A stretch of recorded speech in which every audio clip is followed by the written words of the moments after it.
Hey guys, welcome back. This is the second episode of GM Encyclopedia.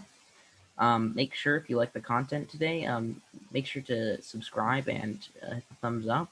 Um, if you watched last episode, you saw my basic intro to my technique for world building. And let's just get right back into it. There we go. So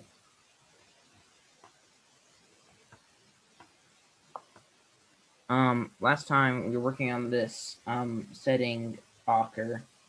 I just put down like low fantasy, no magic monsters are powerful.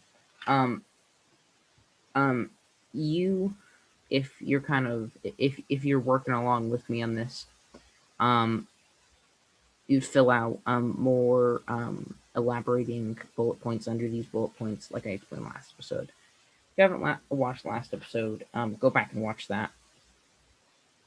Today is kind of part two, so. Today we're going to be building out races and histories, and then also factions and nations. So let's just put down let's just start for awkward. Let's just put down there's a race called the Chon.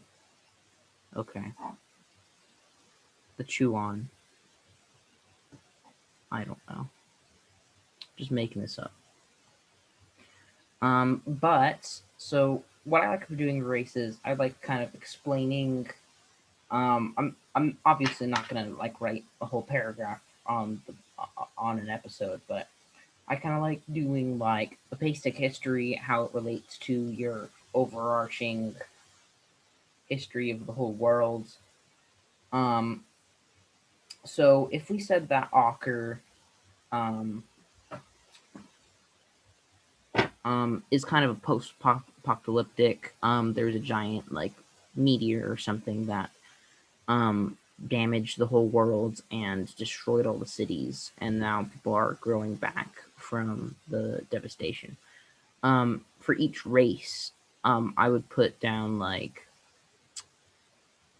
how their story relates to the apocalypse, the meteor, and kind of how they've adapted to it and how they relate to that story.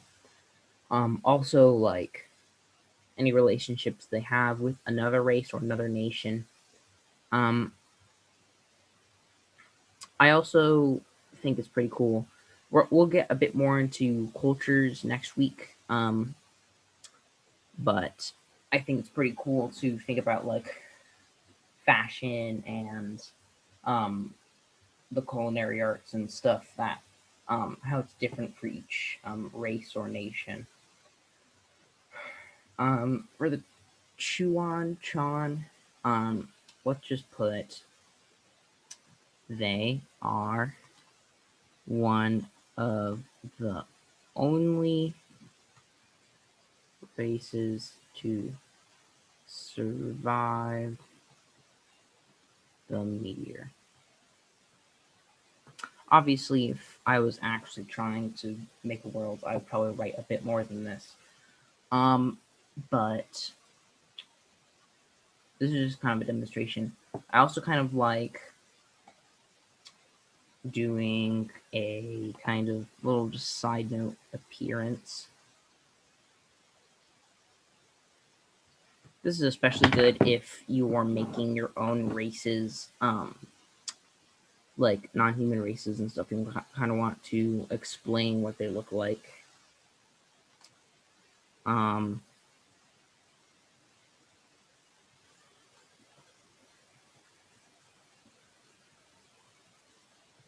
I don't know. But yeah, that's just kind of how I do races. Just like each of these, that's basically how I do. That's basically the format. A little history and miscellaneous information, and then appearance. Now for factions.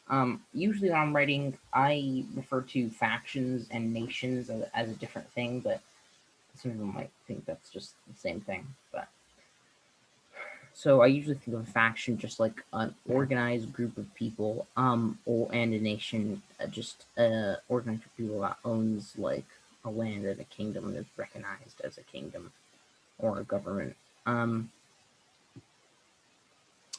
a good thing to do with factions if you're writing for a role playing game, and they do this in the like expansion books for D&D and stuff, but often they write like classes that if your character was a part of this faction, it'd do that certain class or that certain race. That's just a good way to fill out your worlds and also kind of get like stat blocks and like how to describe people who belong to that faction or nation. Um, the thing I want to think about with nations is relations to other factions or nations, because nations like um,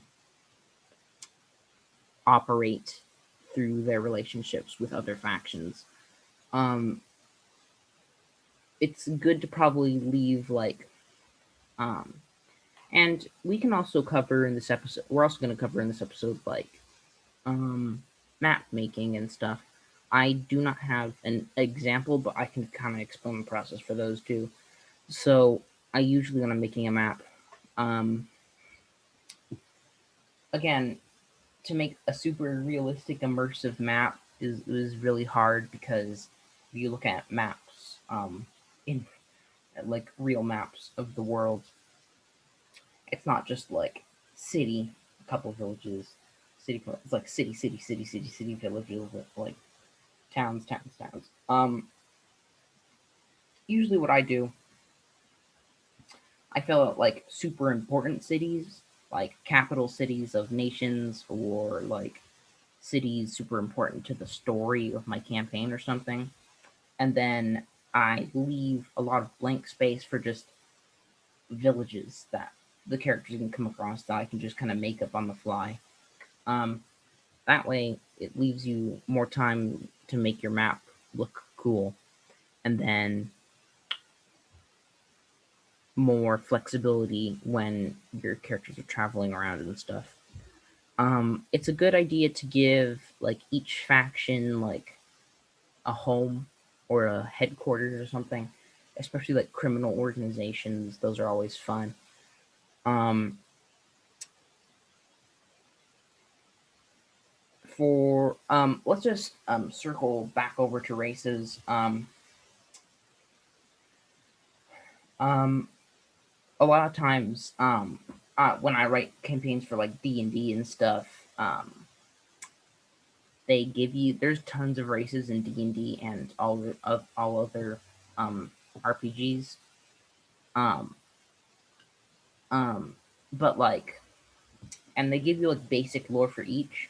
But one of the funnest things I've found when world building and making races is like adapting the basic ideas of a race from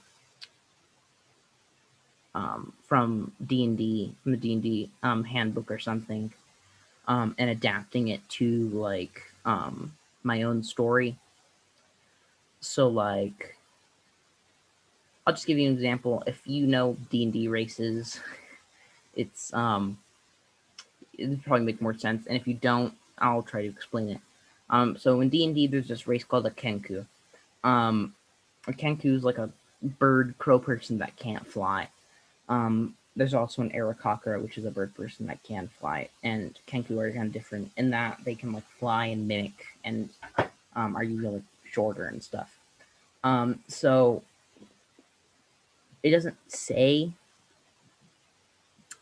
that Kenku are like subterranean, or they have ever any sort of like specific environment, but I just decided in a world I'm making that Kenku live in the Underdark, which is like a giant realm of like a subterranean world basically.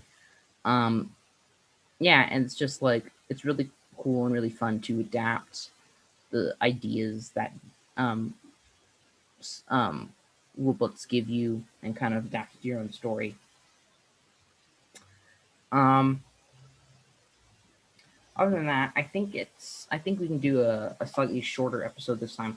Actually, here, let me go back and make and show me show you. I don't want to show myself my like format for making factions. So a faction. Let's make a faction called the Red Tooth Gang. I don't know. So after I make the name, I would put something like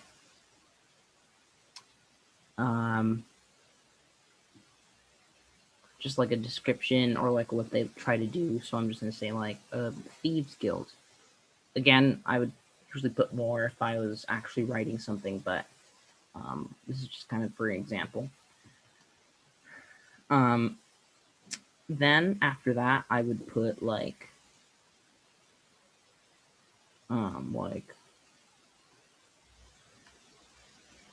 classes.